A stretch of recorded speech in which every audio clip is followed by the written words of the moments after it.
start. Welcome everybody to this fourth webinar of the Foresight Dialogues series. I am Mauro Buonocore from the CMCC Communication Office.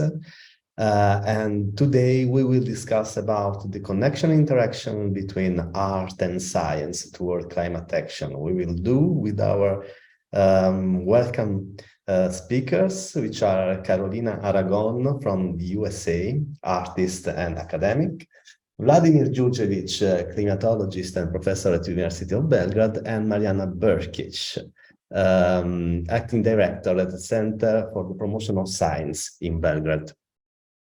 Why this series is called Foresight Dialogues? Foresight is the magazine that the CMCC publishes. It is an online magazine where we try to go in depth in some specific topics related to climate change. As we like to say, any topic is a climate topic, is related to climate. So Foresight is the digital place where we try to travel through these topics with interviews, experts, articles, and multimedia. And we also produce a podcast which is called Deep into the Future Planet. The last episodes of the podcast is going to come out in the next week. Here you can find the list of the people, the experts from all around the world that are contributed to our podcast. You can find the podcast on Foresight and also on all the platforms that you usually use. Another activities which is really important for this webinar series is the CMCC Climate Change Communication Award. The call for ideas and projects is still open until the mid of June. So I encourage you to submit your proposal. We accept any proposal related to communication in the wider sense that you can imagine, from education to journalism to arts, to books, literature, and whatever you imagine can contribute to increase and enhance the public awareness related to climate crisis and climate change.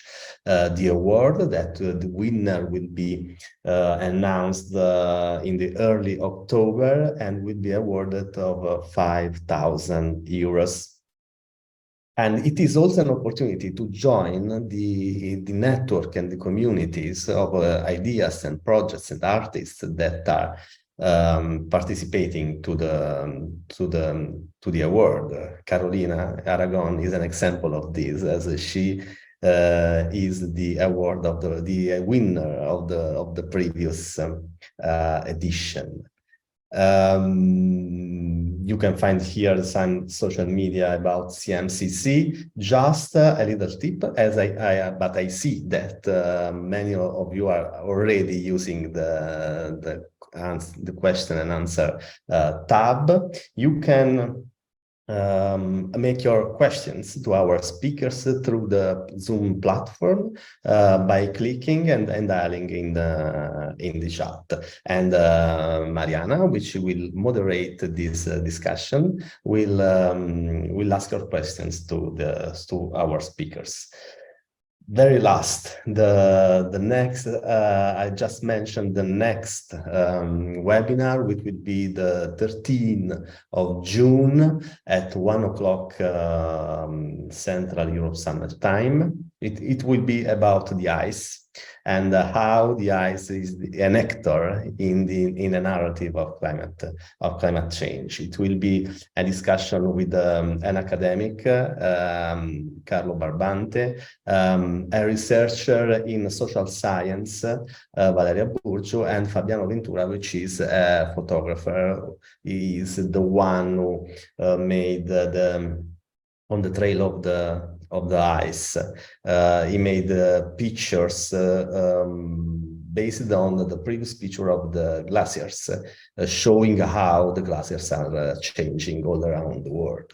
But now It is time for our webinar today to talk about art and science towards climate action. Let me just also notice that this webinar is organized in connection, in collaboration with the Climate Europe 2 project, which is an Horizon Europe project, and I'm sure that Marjana will tell us more. Marjana, the floor is yours. Thank you, Mauro. Hello, everybody from my side as well. So today, actually, we're going to talk about this intersection between art and science. And since we all know already that all the scenarios are here, we know what's going to happen if we don't act now. Scientists are already working on the models, and so all the data is here. So now the question is how we will convey this message and conduct it to the general public, and how we can make them act. So in this sense, a lot of artists from a different type of artists, as Mauro said, either through sculptures, through different media, installations, roadshows, photos. So all type of and models of art are now starting to work on this way with us, with scientists, to try to convey the urgency for climate action, and to try to actually translate this complex message that is coming from climate science to general public. And in this sense, together, we want to bring today artists and scientists. So Carolina Aragon and Professor Vladimir Djurdjevic, who are both, I would say, dealing not only artists and scientists, but they're both understanding both sides. So how it is to be scientists, and how it is to be a scientist, and how it is to be an artist. And this actually webinar should respond to many questions that we'll see how it is to collaborate between artists and scientists. What is the potential of art in conducting this complex message? How the art can move people to action? And before we start, I would just like briefly to tell you about the biographies of our two speakers. So as you heard from Mauro, Carolina Aragon is actually artist and professor of landscape architecture at the University of Massachusetts, Amherst, and the director of Art for Public Good Group. And she won last year Rebecca Balestra Prize, and her award-winning creative work blends artistry and transdisciplinary practices that brings together research, craft, and community engagement to address issues of climate change and environmental justice. And Professor Djurdjevic is a full professor at the Faculty of Physics at the University of Belgrade, and I would say that he has been a visiting scientist all over the globe. And he participated in many different European projects and initiatives, and he's actually a contributor to national communication on climate change within UNFCCC for Serbia, North Macedonia, and Brazil. But what is more important is that I would say that in addition to his academic career, he has co-founded Green Art Incubator, which is an NGO that he will tell you a bit more about it soon. And also he's really, I would say, passionate public speaker, present. I think that he's almost as known as our president in Serbia, because he is almost in every day jumping out of all papers, newspapers or TV, and really calling people on climate action, at least in Serbia. But now, as you see here with us today, so we're broadening this initiative. So maybe we can start with questions. And for the beginning, I would open up this webinar with a question for Carolina. So can you tell us more about your art projects and how actually the intersection of art, science, and climate change can contribute to interdisciplinary education and public engagement? Thank you. Thank you, Marjana. Thank you, Mauro, for the kind introduction. Yes, so I'm an academic and I'm an artist. And because of that, I've been able to work with my students for more than 10 years in making art installations, which are essentially sculptures that you get to walk through in public places that translate scientific information in ways that are accessible to the public, meaning that the public can go and visit them and see them. And what's been really beautiful is to have the direct relationship with scientists so that the message that we're conveying has a background that is not just some expression of general concern of climate change, but that it's the latest models of, for example, for sea level rise in Boston, right? And so the students and myself, we're in between those worlds, and also understanding that sometimes graphs and scientific information is not easily understood by everybody. So we are in the process of translating for ease of understanding and translating in a physical sense, right?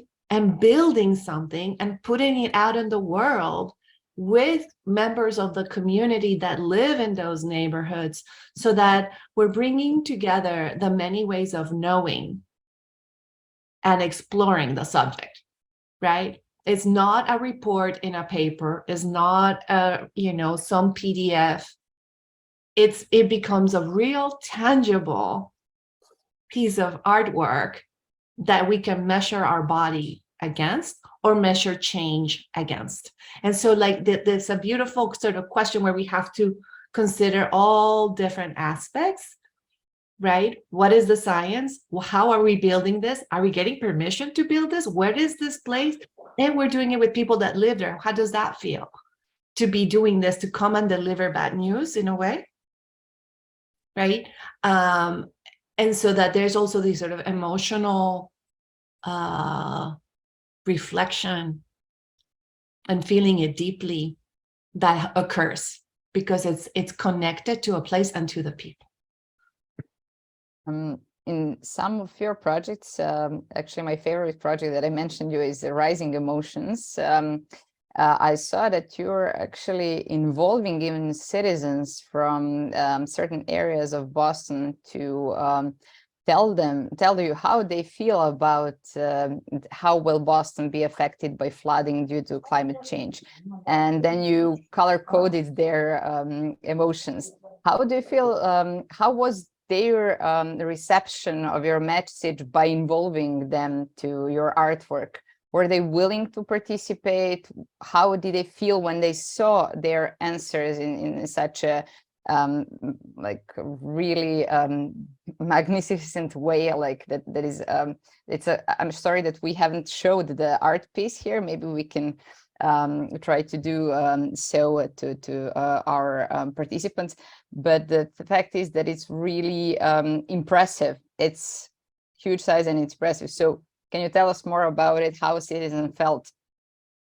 Yeah, so for that project, it was a small project. It was a pilot of sorts, and we worked with high school students of a school that was adjacent to the library where we installed the project in East Boston, which is one of the most affected areas for flooding.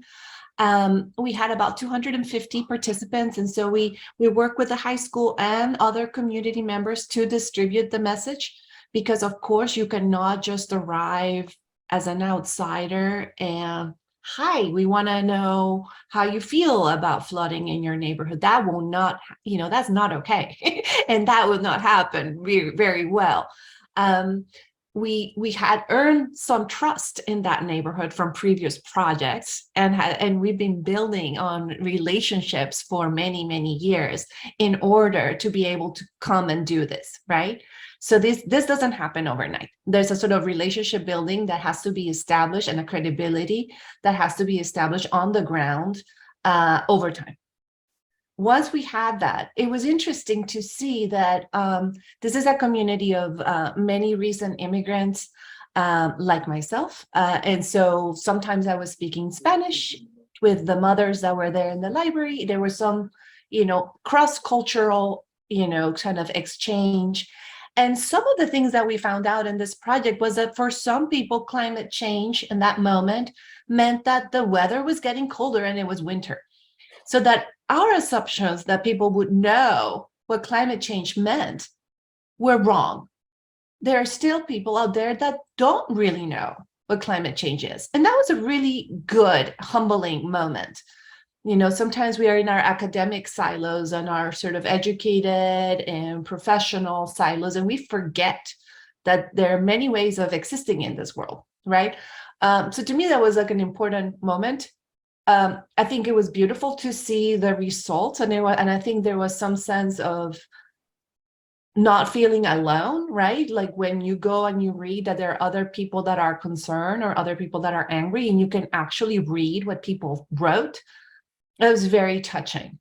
So I would love to replicate this project, because I think we, up to very recently, we haven't really talked about the feelings around climate change as an important aspect to discuss, and one that I think more and more is the role of the arts to handle, and explore and harness in a good way.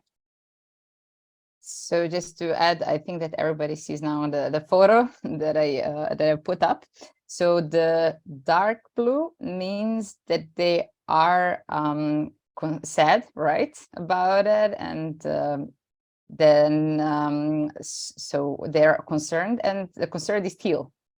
Yes. So yeah, so I would say that they're quite getting the idea, and they're really involved in rethinking how they feel about their future through these artworks. Thank you, Carolina. I'll just stop sharing the screen for a moment. Then I would like to ask Professor Djurdjevic in this sense. So since you've been working with artists for so long, the question is, so how can artists and scientists leverage their respective platforms to influence policy and drive meaningful change in relation to climate action? Yeah, okay, thank you, Marjana. Also, thank you to organizers, CMCC, who organized this session today. I think it's very interesting, and it's really a pleasure to be here and talk to you. Yeah, it's obvious that scientists by itself cannot do as much as we maybe would like, because it's let's say solving the problem or the crisis is really complicated. So you really need to act on different levels, because up to now we have, let's say, like 30+ years of negotiation and 30+ years of scientific reports, and the first report that was published related to the potential change of the climate in the future was in 70s, and the first papers were published in 60s, etc. So we spent many decades in science and classical policy negotiation, etc., and we didn't make any great shift. I mean, the things are changing, but not in the way and by speed that we would like to change. So in that sense, I also recognize that I should found some additional channels of communication, and I think that art is really good one, because the artists are already experienced how they can touch people and how they can make people to think about some things. I would also would like to add something that Carolina mentioned on the beginning. The problem from this scientific side, when you communicate with the people, from the people who are don't have this knowledge about the climate and, I don't know, physics, etc., is that so many things in this story are abstract.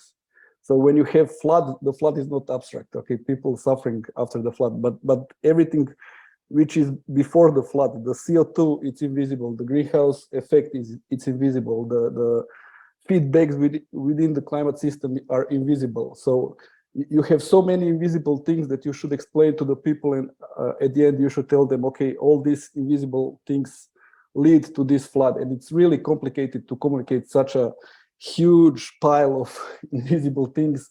And you to explain one flood, you first need to have like a 30 to 40 minutes scientific talk explaining all many different things and connections in this story. So in that sense, again, through the arts, we probably can have much smoother communication and much understandable communication, helping people to understand all these things in some way that maybe they can touch that or feel that or see that or something like that. So that is really important. And of course, for the end, when we talk about this policy level and the action that we would like to see, we need to have a great number of people who are interested in the way to solve this problem. Okay, you need to have this huge wave of citizens. They're asking their governments to work on this and to be more serious on this. And if you want to have this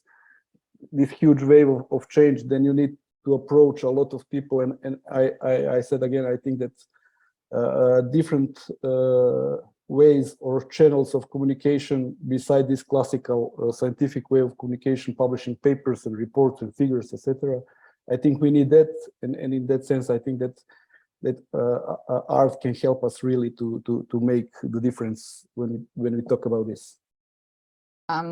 Just briefly to lean on this. So actually, together with several other artists in Serbia, we've been developing in the past more than a year art piece that we call Climate Capsule. So maybe you can tell a few words about Climate Capsule before I find the photo and put it up. Okay.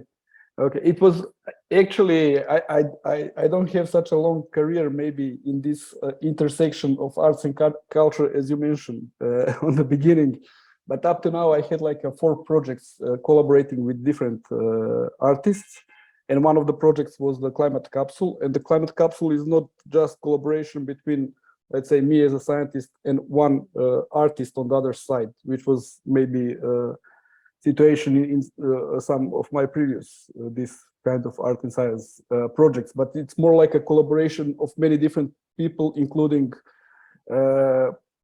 artists, but also people who are already have some experience in terms of communicating the science in general, and then myself as a guy who coming from the science side. And what was the main idea? It was to build a small space in which, when you enter it, you try to experience the climate of the future. So not to read the numbers like the temperature will rise like 4 degrees in the next 100 years, or that we can expect 3 times more droughts in the future, etc. But just to enter some small space that is for you some kind of time capsule, not climate capsule, and then through that space experience the climate of the future. And the idea, if you want to present the capsule in a little bit more details, the whole idea is some kind of, I would call it, nano theater show, like a theater show that happens in like I don't know, a few minutes. And you have one figure inside the capsule, and you will hear the story about the future. So the figure is placed into the future, and the figure tells you how what he experienced in that moment. And it was, I mean, the main thing about this and all other projects, this was the process of developing ideas. We started from one point, and then we talked a lot and spent maybe even the months to come to realization, etc. And I think that this talk between different people and different ideas and perspectives are really super important if you want to build projects that has this potential of communication. And for the end, I think that all people who experience this climate capsule had really good response on the capsule. So we had many feedbacks, even emotional one, about experiencing this. And for the end, the capsule is placed in a delivery track, so you can move it around the city, you can move it around different cities, you can move it around the region, you can put it somewhere for a few days or maybe longer. You can put it in front of some exhibition, etc. So in that sense, this movability of the project is also a good side, because it's not placed on one location, but it's mobile, and it can be transferred in many places, which is I think is good. But for sure, probably maybe we'll mention by the end some planned future developments of the capsule. So yeah, thank you. Yeah, I've just will add briefly a few things that related to the emotional response.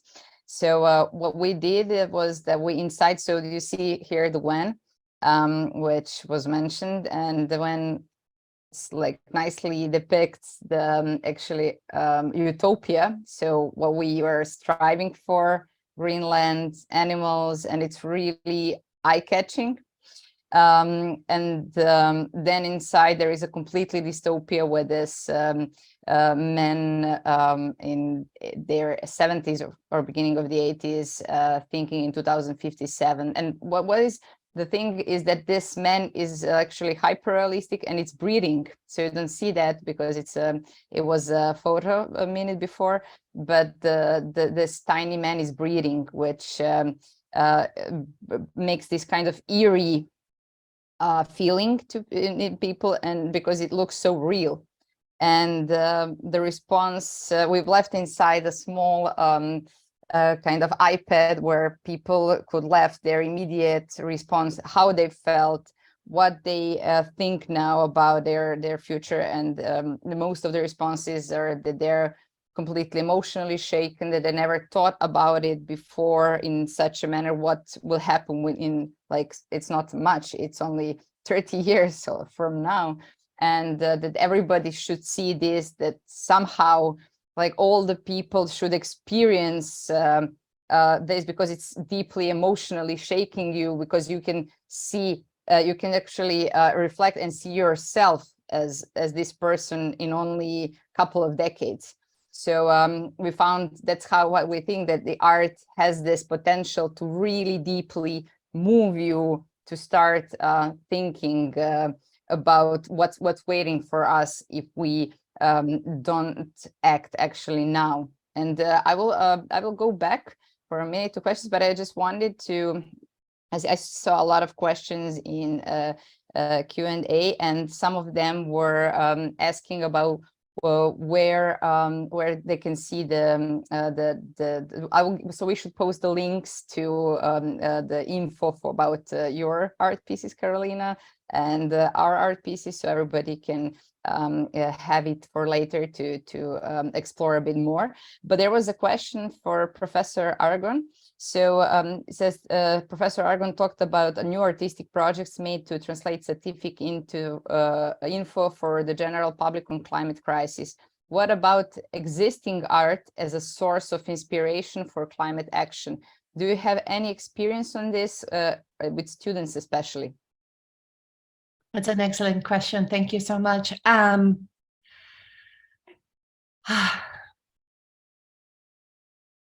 think, I mean, there's such richness in artistic creativity, right? Like, you can never say no, of course. At a personal level, and for my students and for my in the Art for Public group, I think that we're in such a moment of crisis and so desperate for finding hope and finding actionable solutions, that my work with my students and my own personal curiosity as an artist is leaning forward towards either technology or actions that are restorative to the environment,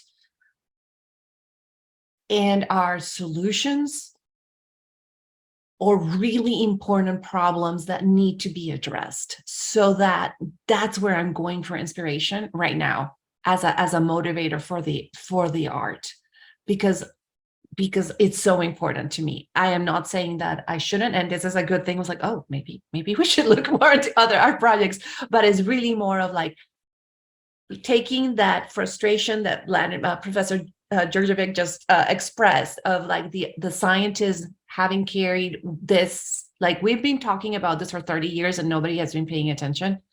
And there are so many things that we still don't know and that scientists are working on that desperately need to be shared and communicated in both the problem and the solutions, that I'm just really putting my efforts still in that world and grounding it in the reality of how it can be applied to people on the ground in a very direct way, and prioritizing communities that are most affected and have the least resources to deal with the problems. So no, I'm not looking so much at art. I should, but it's because I'm leaning towards the bigger kind of potential solutions. But thank you for the question. Thank you, Lisa, for the question. But before we continue, just another question from Carla Schulte-Fischendick. So, and this is for both of all of us, like for Professor Djurdjevic and for Carolina. So first, maybe Carolina, you can continue. So do you have feedback from viewers of your artworks about the extent to which they have led them to take concrete actions, and to what? Excellent question. We have had, so I've been very lucky to work with tremendous social science collaborators. And we have done research on almost 4 of my projects. It's not extensive research. Unfortunately, we have yet to be able to do pre and post assessment. We have yet to be able to do a longer term assessment of the impact.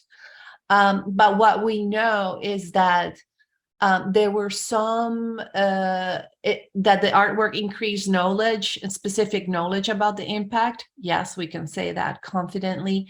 We know that the kind of aesthetic nature of the work, it being like colorful and playful and sparkly, was what caught their attention. We know that it kept the message longer in their minds.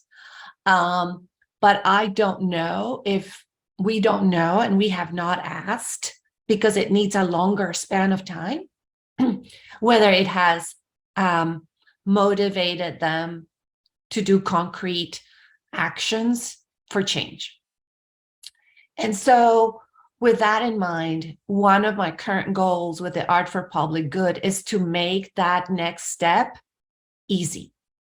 So so that I'm not just producing the artwork, but somehow we're connecting to whatever could be the most meaningful action, either at a personal level or at a political level or at an activist level, possible and easy to do. Because I think that that's something that we're missing in this conversation. And as an artist, I feel like I am finding out what is that next action, because sometimes it's not easy to find out. So excellent question. We're on it. And if somebody else has done it, I'd love to read the paper. Professor Djurdjevic, would you like to add something also related to Climate Capsule and other works? Yeah, I'm not sure also. I think it's also a good question, but I'm not sure that we don't have exact measurements of that, let's say. Okay, we don't have any kind of pre and post survey, what people done and how they think about it, etc. It will be good to have it and to better understand this interaction. But in general, what is my experience as a part of these projects and the climate capsule, and also as a part of this my public lecture engagement, because I often gave the public lecture about the climate change from time to time. What is my personal experience and about this, and which can partly answer this question, is that what what I achieved for sure is that open the space in the brains of listeners and participants in the projects for the climate change topic. Okay, because people have limited space for so many news today. Okay, we are flooded by news, and you should have this one part of your brain dedicated to the climate change. And many people will not dedicate their time for climate change because they think that many other issues are really important and that they want to spend and inform themselves about that. So you need to make them this space and to just to make them to start to think about the climate change. And next time when they saw some news about the climate change, to click on that news and not on the news about some other issues, let's say the cryptocurrencies, etc. Okay, because during the day you have limited time to do the things. And I'm sure that I succeed in opening that space, at least for a limited number of people, because I know some of them who follow my lectures and who participate in these art performances and Capsule, etc. They send me the message like, I mean, even 6 months after they saw the lecture or saw the Capsule or some other of these projects, they send me a message like, look what I found in the news. Is it really that globe will pass 1.5 degrees in the next few years? And they will never send me that message like 2 years ago or I don't know, before they saw this. So in that sense, I think that the opening this space for the climate change as an issue in participants is super important. The next step is how you drive these people from this initial interesting to some kind of political action or some kind of deeper engagement, etc. So also for that kind of let's say not actions, but for that kind of communication, probably you should also have different type how you are engaged with this kind of community. For sure, if you want to make people to be more engaged on political level, probably you should have different type of communication, the different way how you communicate this issue. You already need to have people who are sensitive to climate change, and then you can move them on another level how they should think about these policy issues. But for the beginning and general public, I think it's very important for all these projects is to make this to create this kind of interest of audience of this topic, and to tell them this topic is really important, and then they need to accept that and start to think about this. And I think I'm sure, as I said, we don't have numbers, but I'm sure that all these projects which try to do this have this kind of success. It's not measured, but I'm sure they have this kind of success, that you made people to think more about these topics and to involve them in this conversation and thinking, etc.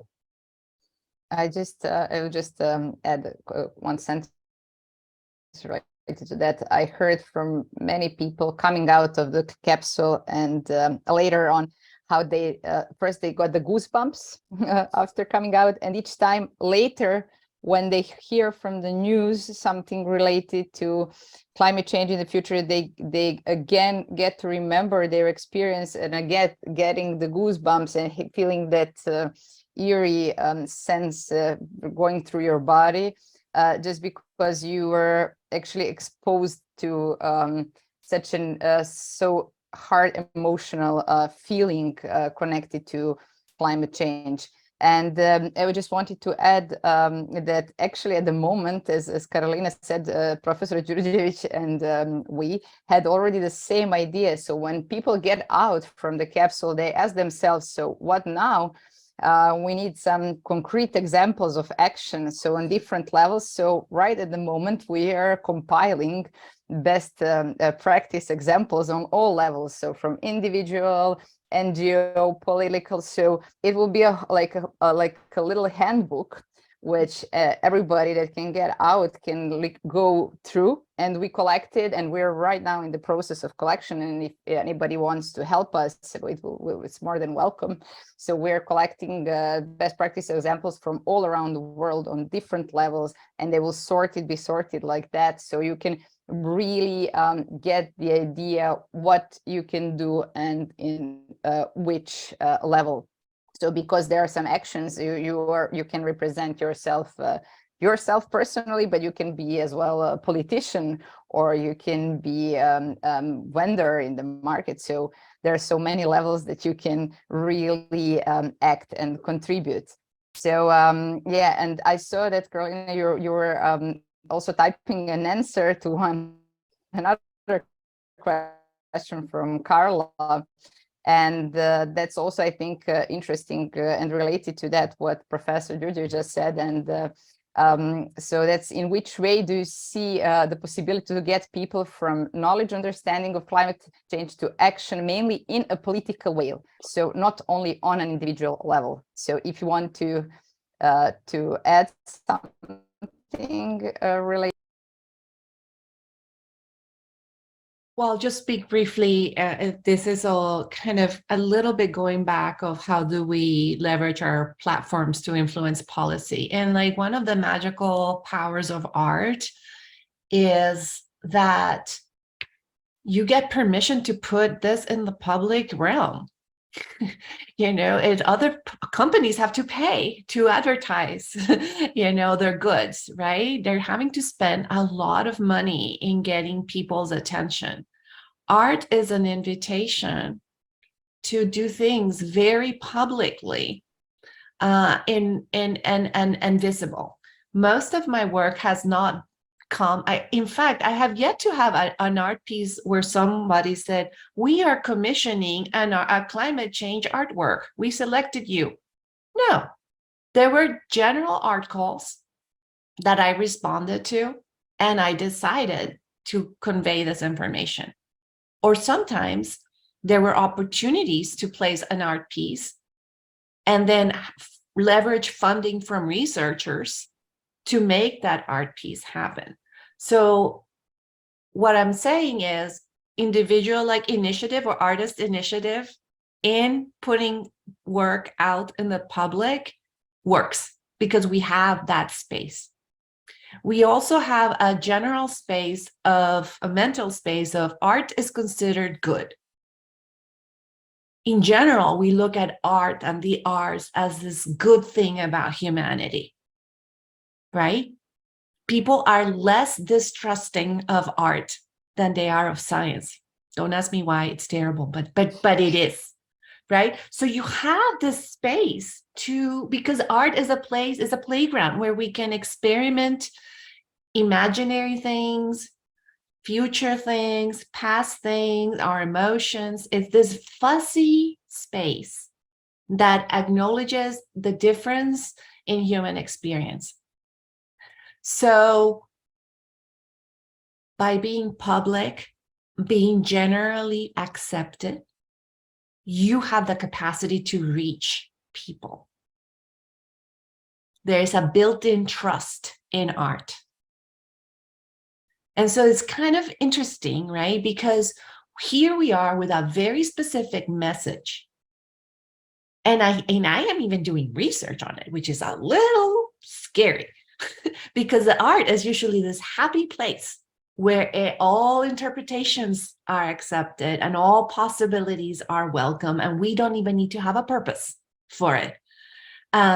So it's a fine line, but one that can be used to reach people because and I feel okay because we're doing it in a genuine way. This is a genuine expression.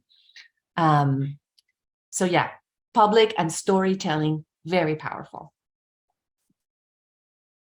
Professor Djurdjevic, would you like to add something, or should we move to another question?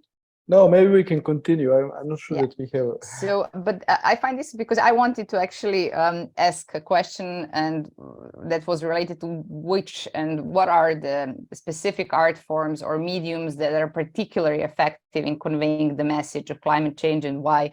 And somebody asked in the chat, can also the music be used to communicate climate change?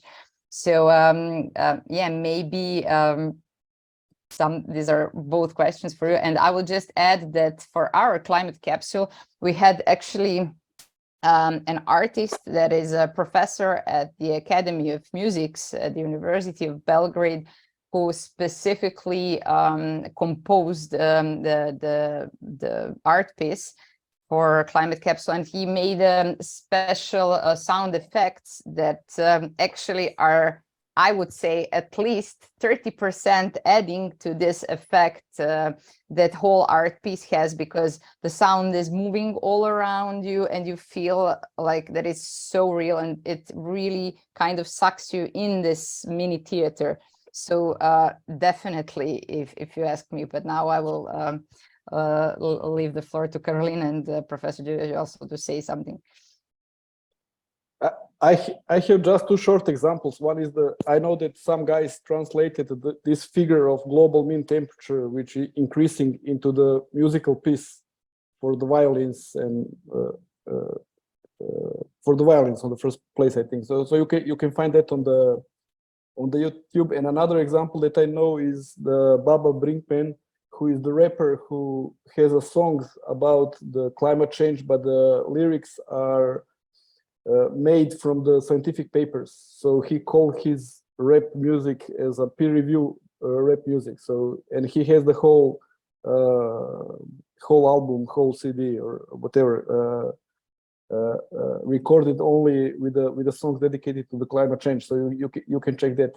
It can be interesting, maybe, just to check that and to see. That's from my side the two examples that I know that people try to use the music to communicate the climate.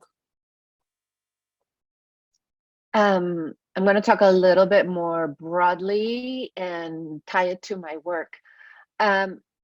First, I think all media is valuable and has a role to play. In my personal life, I know it's been literature that has been the most touching about climate change, like fiction, but wow, I'm still thinking about it. The particular work that I do has some really tangible benefits because it shows the impact of climate change where it is going to happen. So it's specific data that is being shown. How much is this area going to flood, right? And if we're going to, so then you actually get to stand by it and imagine that there is water up to your shoulder. And that's a beautiful translation, right? And that's putting it in the place where this very local is very specific. I think there's something really valuable to doing that, right? If you do it in public space, then you get people that normally are just walking their dog or going out for a walk or playing interested in it, right? You're putting it out there to an audience that may not necessarily go and find it, as opposed to someone else looking up a book about climate change or etc. It's just people are just going to find it as part of their environment. And I think that visual works, public artwork has that tremendous potential. You're bringing it to the public. Having said that, in one of our sort of preliminary research with Professor Markowitz here at UMass Amherst sort of begins to show that people's understanding of the climate message was stronger with the video of the artwork. And so just right now, you are all experiencing my artwork, not in person. Maybe you'd be disappointed if you went to see it in person. You're seeing the photographs and you're seeing the videos and you're experiencing the story of the project. And that has tremendous value. So in the making of the videos, which are done by a wonderful former student and collaborator, Chris Ruczynski, we work really hard at telling the story also in ways that are easily understood, but are moving. And part of that video is obviously the music, sort of to convey the sort of feeling of the piece. So yeah, all these things matter and they're all necessary and important. So yeah, I saw really a lot of interesting comments and questions in the chat, but there are so many of them. Sorry, Marjana, Yes. just a short comment about that, because it is very interesting for me, and it's also, I think it is also example the power of art here, because when you have like a pure scientific climate conference and you have this kind of Zoom meetings, the number of questions and comments will be limited. Okay, if you have 2 or 3, it will be good. Okay, but here people just typing. So I think that this kind of communication, when we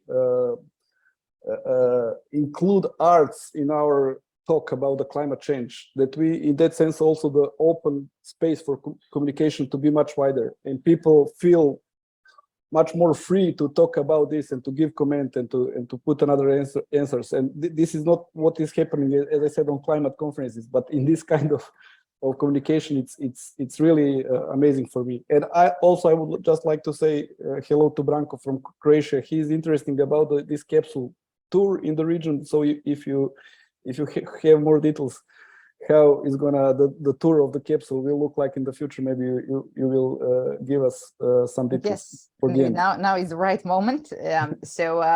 Actually, through Climate Europe 2 project, we are planning the roadshow. This is quite an innovative way of communicating these complex messages. So what we want is to come exactly as you said. We have a van, we're mobile, we can move whenever we want, and we are going to go on the local on 10 different locations in Southeast Europe. And of course, yeah, Croatia is one of the definitely one of the countries that we will visit.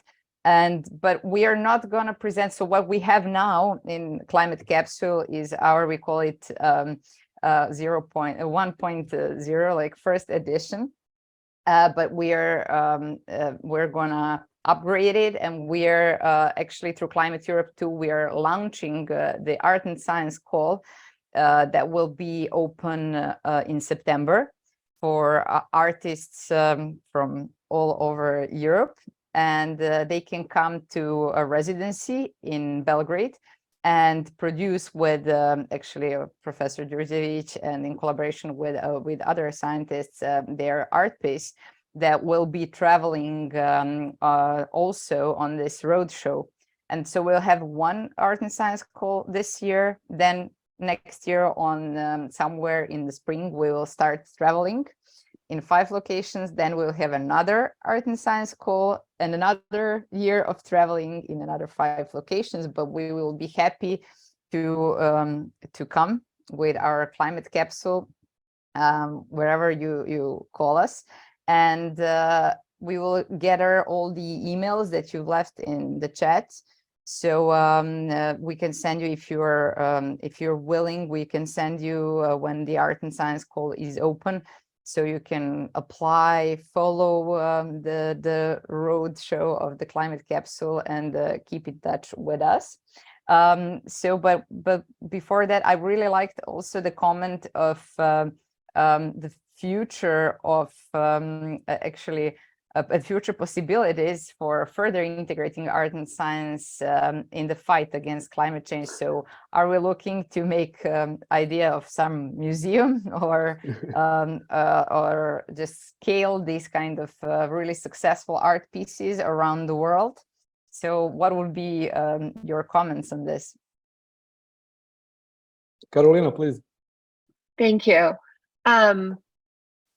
I have a couple of things going on. I'm starting the Art for Public Good group, which will launch officially this summer, with the idea of bringing science, art, and action together, so that the projects that we do will not only communicate the urgency, but directly deal with solutions. And sometimes these are going to be centered around new technologies for energy efficiency, or renewable or green energy, supporting green energy, and make that accessible to communities that need it the most. And so what that means is working with scientists directly and in the development phase of these new technologies. So not just coming to translate the data, but actually asking the hard questions from the beginning of the projects. Can we do this? Can it be beautiful? Can we make it in a way that people will use it? How are we going to distribute it? How are we going to design this so that the poorest of the poor can have access to it? Right? And so that's a lot of building relationships early on, and with scientists, and also with community and governmental agencies, so that things can have a greater impact. I think that's really, really important, that we start, thinking of ourselves as separate entities and just working with scientists directly, expanding our imagination, and carrying that sense of we want to do something good, because we all do. We all do here. We all want solutions, right? And so can we work together, and can we be very honest about what can and cannot be done, so that we can imagine the possibilities for impact? Because we don't have time. And we know it, right? All of us in this call, we know it. And it's really scary. And so how do we transcend that fear? Is through action and through good, positive relationships, where we foster friendships and we foster good human connection at all levels, because that we all work better that way. So yes, that's my thing. Just make friends with a scientist or more, with lots of scientists. Be buddies, have them over in your house for a beer.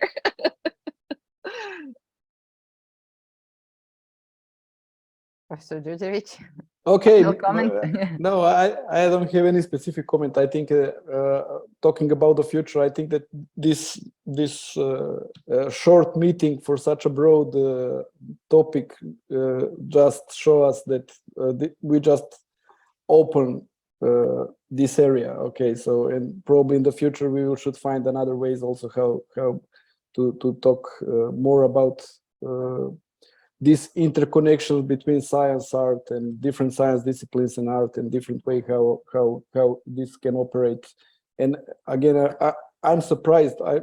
My first impression about this is the number of questions and comments. I'm surprised by that, and also that is the sign that people really need to have this kind of space in which they can talk about these topics and to exchange their experiences and ideas, etc.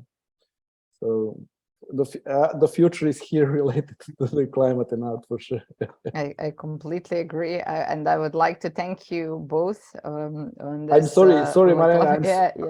I'm sorry. I would like really to go from question to question to answer it, but we just don't have time, and maybe we can talk about these issues. Let's say offline, using emails or something. Yes, you just stole my sentence. No, I wanted to say the same thing, to thank everybody for the comments, and not only comments, for really great suggestions and already some propositions for collaboration. And I already asked even Mauro in direct chat, do we have all the emails and all the chats saved, because it's really valuable for us to continue to work together and to try to bring it on an even higher level. And once again, I would like to thank both of you and everybody who participated. And I'm heading over microphone to Mauro to say a few final words. Yes, thank you, Marjana. Thank you to Carolina and Vladimir for this really engaging discussion, and also to the audience and the participants for the many questions they asked. Very, very interesting. I just would like to add a comment about this the last part of the discussion about how arts and science are communicating and why we need it. Well, we just published on Foresight the last episode of the podcast, and the title is "Every Story is a Climate Story." It is about climate solutions, because about the climate narrative, we are used to say that okay, the doom and gloom narrative is not so effective. So let's move to solution. Let's move to talk about what we can do, what we have to do about to solve, to address the climate crisis. As any story, every story is a climate story. So it is really needed a common language between arts and science, because they are telling the same stories, the same story. And even if scientists and artists are supposed to speak different languages, to come from different words, actually, and this is the sense of the CMCC Climate Change Communication Award, even if they are supposed to come from different words, background, expertise, and so on, they are telling the same story. They are telling the same story. And so we need that they feel as they are part of the same culture, of one single unique culture that brings together the science, the arts, the literature, the theater, and so on. So I appreciated a lot the questions and the answers, and what our speaker said, and also what Marjana explained, and I'm very curious about the Climate Europe 2 Roadshow. I also appreciated a lot the questions that came and comments that came from the audience, because they were very fruitful and very interesting from my point of view. I thank all of you and all of the participants from the audience. Today we spoke about arts. In the last in the previous webinars we spoke about we discussed about how to talk about climate change in journalism, how to make journalists and scientists to talk together in journalism and also in data visualization. How can we address this information related to climate change? In the next webinar, we will talk about ice, and in the last one, we will talk about the cooling solution, an exposition that is going on in University of Ca' Foscari in Venice, an exposition that brings together a photojournalism investigation with a research project on cooling and energy consumption. So you see, very different approaches, but always the same big stories. So thank you, everybody, and let's see together in the next webinar. Bye-bye.